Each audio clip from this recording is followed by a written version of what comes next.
కూటమి ఏడాది పాలనలో రోజురోజుకు అరాచకాలు అక్రమాలు పెరిగిపోయాయని, శాంతి భద్రతలు పూర్తిగా క్షీణించాయని, వ్యవసాయం సంక్షోభంలో పడిందని మాజీ మంత్రి బాపట్ల జిల్లా వైఎస్ఆర్సీపీ అధ్యక్షులు మేరుగ నాగార్జున విమర్శించారు. కూటమి పాలన గురించి ప్రచురించిన వెన్నుపోటు పుస్తకాన్ని వైఎస్ఆర్సీపీ జిల్లా కార్యాలయంలో పార్టీ నాయకులతో కలిసి ఆయన ఆవిష్కరించారు.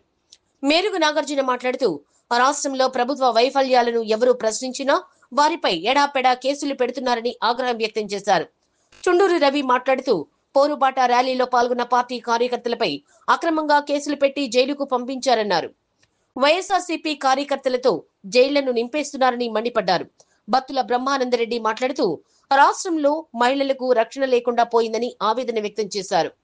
యథేచ్ఛగా కేసులు పెడుతున్నారని, ఎస్సీ ఎస్టీ మైనారిటీల మీద దాడులతో పేటరేగిపోతున్నారన్నారు. కార్యక్రమంలో ఎస్సీ సెల్ రాష్ట్ర నాయకులు కనకారావు మాదిగ, వైఎస్ఆర్సీపీ నగర అధ్యక్షుడు కటారి శంకర్, సంతనూతులపాడు నియోజకవర్గానికి చెందిన పార్టీ నాయకులు పమిడి వెంకటేశ్వర్లు, ఎన్ కృష్ణారెడ్డి, దుంపా జయంచిరెడ్డి, పిచ్చిరెడ్డి, శ్రీరామ్మూర్తి, కోటిరెడ్డి, తన్నీరు సురేష్, దేవా ఇతరులు పాల్గొన్నారు.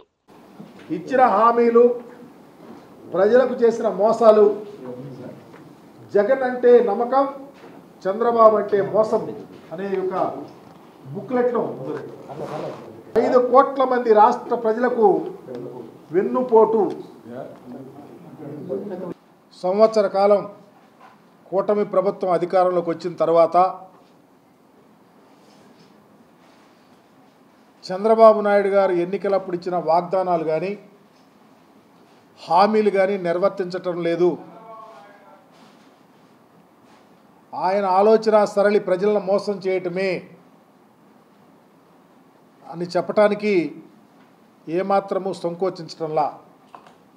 ఎందుకంటే జగన్మోహన్ రెడ్డి గారు అధికారంలో ఉన్నప్పుడు కానీ లేకపోతే ఎన్నికలప్పుడు ఇచ్చిన వాగ్దానాలు కానీ ఇంటోటో చెప్పినవి చెప్పినట్టు, చెప్పనివి కూడా చేసినటువంటి చరిత్ర ఈ రాష్ట్రంలో జగన్మోహన్ రెడ్డి గారి పరిపాలనలో కొనసాగితే, చంద్రబాబు నాయుడు గారు అధికారంలోకి వచ్చి ఎన్నికలప్పుడు ఏ హామీ ఇచ్చారో, ఎలాంటి వాగ్దానాలు ఇచ్చారో ఏ ఒక్కటి కూడా సక్రమంగా నిర్వర్తించకపోగా, ఆయన సరిగా నిర్వర్తిస్తలేదు అంటే భయపెట్టి కేసులు పట్టే పరిస్థితి తీసుకొస్తా ఉన్నారు.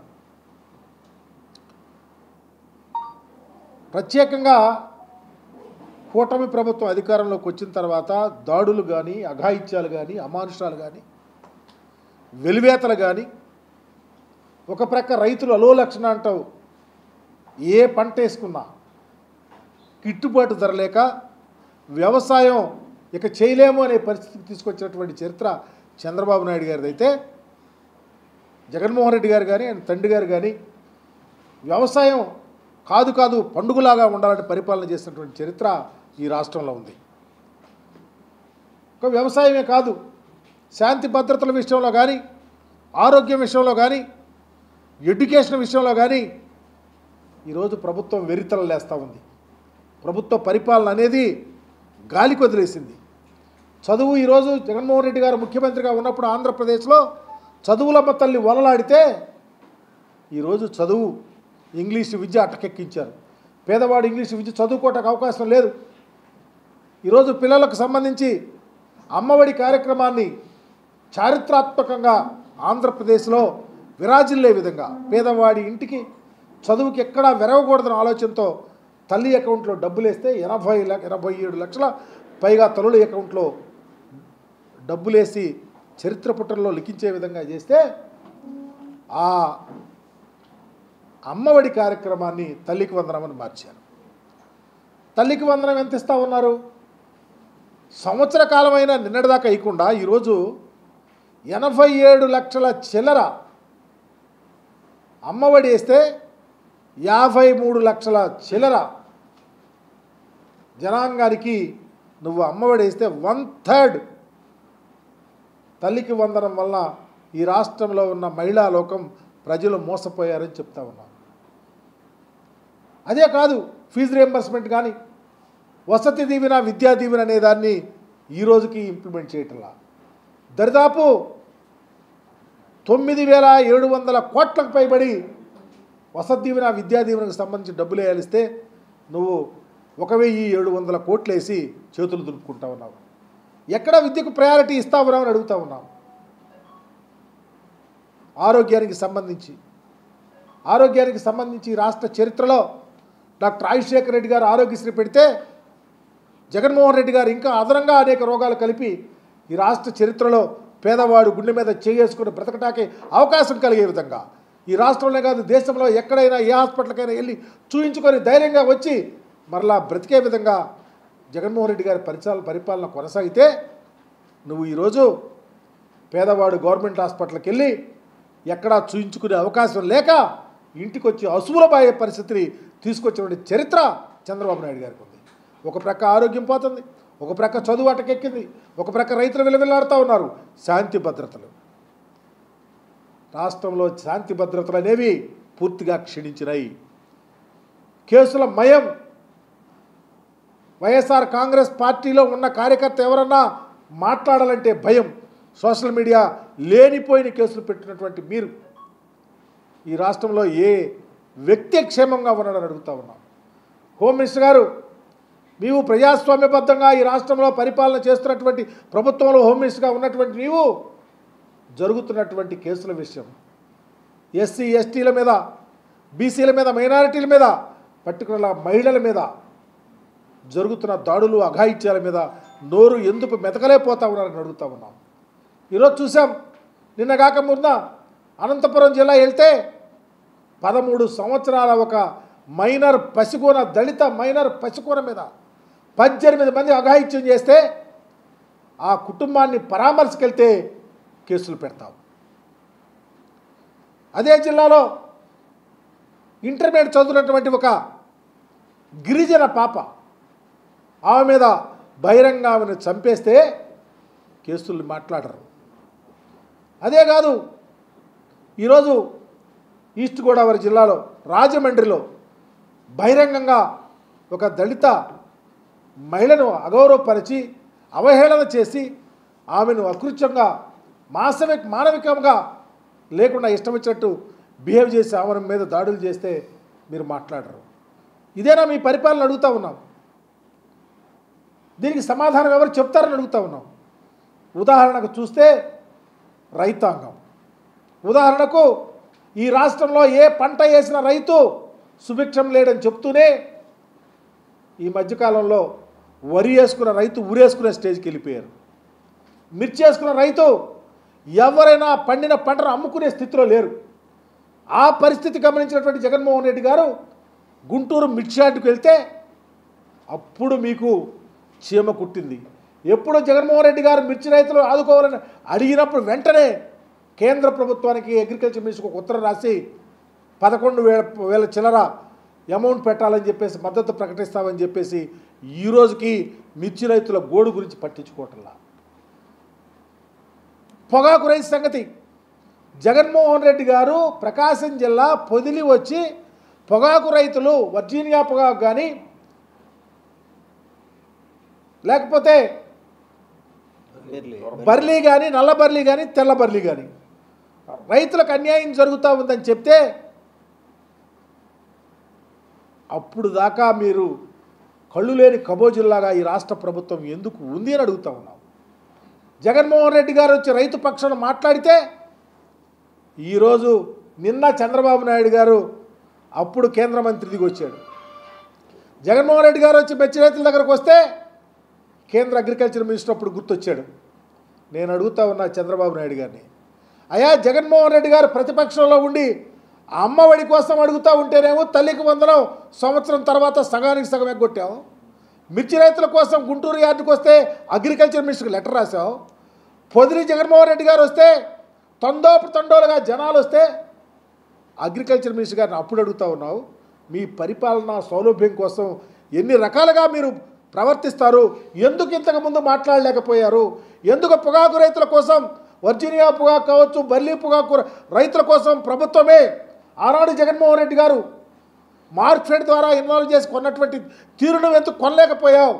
ఇప్పుడు అడుగుతా ఉన్నావు. కేంద్రం ఒక 1,500 కోట్లు ఇవ్వండి, 150 కోట్లు ఇవ్వండి, ఎవరు యార్డు వాళ్ళు ఒక దానికి సంబంధించిన బోర్డు వాళ్ళు ఒక 150 కోట్లు ఇవ్వని అడుగుతా ఉన్నావు. ఏది ఏమైనా తక్షణమే ప్రభుత్వం ఇస్తుందా, కేంద్ర ప్రభుత్వం ఇస్తుందా, నువ్వు ఇస్తావా, పొగాకు రైతులను ఆదుకోవాలని డిమాండ్ చేస్తూ ఉన్నాం. ఎంత అన్యాయం అంటే పొగాకు రైతులను మా నాయకుడు వస్తూ ఉంటే మా జిల్లా పార్టీ అధ్యక్షుడైనటువంటి బూచేపల్లి శివప్రసాద్ రెడ్డి గారు లిఖితపూర్వకంగా ఎస్పీ గారికి ఉత్తరం ఇచ్చి మా నాయకులందరినీ కలిసి ఈ జిల్లాలో ఉన్నటువంటి రైతాంగము, కౌలు రైతులు, కూలి రైతులు పెళ్ళూపుకిలాగా ఒక ఉప్పెనలాగా 50-60 వేల మంది వస్తే ఎంత అన్యాయం అంటే పోలీసుల వారిని ఎదురు పెట్టుకొని రాళ్ళే ఇస్తారా? రాళ్ళేస్తున్న సంగతి, లా అండ్ ఆర్డర్ సంగతి పోలీసు వారికి తెలియదా? చివరికి ఏం చేస్తారు? జగన్మోహన్ రెడ్డి గారు వెళ్ళాక మా పార్టీ వాళ్ళని, పాపం పుణ్యం తెలియని వాళ్ళు, మీరు తెలుగుదేశం పార్టీ వాళ్ళు రాళ్ళే ఇస్తే పోలీసు వారు సోజ్యం వస్తూ ఉంటే వాళ్ళు వేసిన రాళ్ళు చెప్పులు పట్టుకొని ఆత్మరక్షణ చేసుకుంటే పట్టుకున్నటువంటి వాళ్ళని ఫోటో తీసి ఈరోజు జైల్లో పెడితే ఈరోజు జైలుకి వెళ్ళినటువంటి పరిస్థితి. నేను అడుగుతా ఉన్నాం, ప్రజాస్వామ్యంలో ఉన్నామా? బాబాసాహెబ్ రాసిన రాజ్యాంగాన్ని నడుపుతా ఉన్నారా? ఎట్లా దేనికి సమాధానం చెప్తారు? ఇంత అన్యాయం అయితే, ఇంత పరిపాలన అకృత్యాలతో నడుపుతూ ఉంటే అకౌంటబిలిటీ అనేది ప్రజలకు తెలియదా అని అడుగుతా ఉన్నాం. ప్రజలు కళ్ళు లేని కబోజులు కాదుగా. 40,000 మంది పైబడి పొదిలి ప్రాంతంలో జగన్మోహన్ రెడ్డి గారిని చూస్తాకొస్తే, వాళ్ళ వెతలు చెప్పుకోవడానికి వస్తే 40 మందితో రాళ్ళు వేయిస్తే ఆ రాళ్ళు పట్టుకొని చెప్పులు చేత్తో క్యాచ్ చేసుకుంటారు. ఎందుకంటే తగులుతూ ఉంటే పట్టుకోవాల్సిన పరిస్థితి. వాళ్ళని తీసుకొచ్చి లోనాయించారంటే దేనికి మీరు సమాధానం చెప్తారన్నది. అందుకని రాబోయే రోజులు తప్పకుండా వైఎస్ఆర్ కాంగ్రెస్ పార్టీ ఈ రాష్ట్రంలో మళ్ళా జగన్మోహన్ రెడ్డి గారిని కోరుకుంటా ఉంది రాష్ట్ర ప్రజలు. ఈ అకృత్యాలు, అమానుషాలు, దాడులు ఇక చెల్లవు. ఈరోజు కేసు పెడతారు. ఈరోజు చివరికి ఎంత దారుణం అంటే మా జిల్లా అధ్యక్షుడి మీద, మా పార్టీ జిల్లా అధ్యక్షుడైనటువంటి శివప్రసాద్ రెడ్డి గారికి కూడా నోటీసులు ఇచ్చారంటే ఏం సమాధానం చెప్తామని అడుగుతా ఉన్నాం. 6 అగ్రహారాలు బీడైనా ప్రజాస్వామ్యం వెలుగొందాలా? పరిపాలనా సౌలభ్యం కోసం బాధ్యతాయుతంగా మెలగాల్సినటువంటి వ్యవస్థలే నీరుగారుతూ ఉంటే ప్రజలకు ఎక్కడ న్యాయం జరుగుతుందని అడుగుతా ఉన్నా. అందుకని జరిగినటువంటి తప్పిదాలను సరిచేసుకోవాలని, పొదిలి ఇన్సిడెంట్లో బాధ్యతాయుతంగా ప్రవర్తించాలని, చంద్రబాబు నాయుడు 1 yearలో ఉన్న అకృత్యాలన్నీ వెళ్ళగక్కే విధంగా జగన్ మీదే ఉన్నటువంటి నమ్మకం, జగన్ అంటే ఒక పేటెంట్, ప్రజల శ్రేయస్ కోరటమే. చంద్రబాబు అంటే ఒక మోసం. చంద్రబాబు తప్పిదాలు, ఆ మోసాలను గమనించాలని కోరుకుంటూ ఈరోజు ఈ యొక్క కార్యక్రమాన్ని ముందుకు తీసుకెళ్తా ఉన్నాం. ఈ రైతులు ఎవరైతే పొగాకు సమస్య మీద పోరాటానికి వచ్చిన రైతు బిడ్డల్ని జైళ్ళలో పెట్టి ఈ ప్రభుత్వం పాశవికంగా రైతు పోరాటాలను అణచివేయాలని చూస్తూ ఉంది. ఇది చారిత్రక తప్పిదం. తెలుగుదేశం పార్టీ దీనికి మూల్యం చెల్లిస్తుందని ఈ సందర్భంగా తెలియజేస్తూ ఉన్నాం. మాకు గిట్టుబాటు ధర రావట్లేదు అని రైతులు గగ్గోలు పెడతా ఉంటే వారికి మద్దతుగా జగన్మోహన్ రెడ్డి గారు వచ్చి ఈ జిల్లా రైతాంగం తరఫున గొంతుగ్గా కేంద్ర రాష్ట్ర ప్రభుత్వాలను కదిలించడానికి ఆయన వస్తే, ఆయన వచ్చిన పిలుపు మేరకే ఇవాళ కేంద్ర ప్రభుత్వం కూడా కదిలి కేంద్ర మంత్రులు, కేంద్ర కార్యదర్శులు, సెంట్రల్ గవర్నమెంట్ కార్యదర్శులు అందరూ కూడా ఇవాళ ఆంధ్రప్రదేశ్ వచ్చి పొగాకు సమస్య మీద పర్యవేక్షిస్తున్నారంటే అది జగన్మోహన్ రెడ్డి గారు ఒత్తిడి తీస్తేనని గమనించాలి. రైతుల కోసం నిలబడ్డ రైతు బిడ్డల్ని ఈరోజు జైళ్ళలో వేస్తూ ఉన్నారు. ఇవాళ మేము పలకరించడానికి జైలుకి వెళ్తే అక్కడ మా వాళ్ళు చెప్తుంది 220 మంది జైల్లో ఉంటే 200 మంది వైఎస్ఆర్ పార్టీ కార్యకర్తలన్నా అని చెప్తా ఉన్నారు. అంటే జైళ్ళు అన్నీ వైఎస్ఆర్ పార్టీ కార్యకర్తలతో నిండిపోతూ ఉన్నాయి. జైళ్ళు సరిపోకపోతే మేము స్కూళ్ళు కట్టాం, సచివాలయాలు కట్టాం, హెల్త్ క్లినిక్లు కట్టాం, హాస్పిటల్స్. మీరు జైళ్ళన్నా కట్టండి.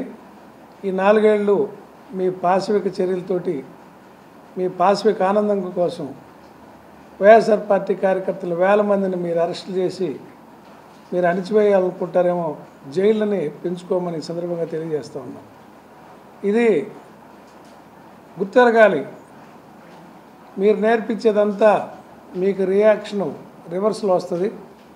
సమయం వైఎస్ఆర్ పార్టీ కార్యకర్తలు నాయకులు తట్టుకోగలరు ఇటువంటి వాతావరణాన్ని. రేపు మీరైతే తట్టుకోలేరని సందర్భంగా తెలియజేస్తున్నా.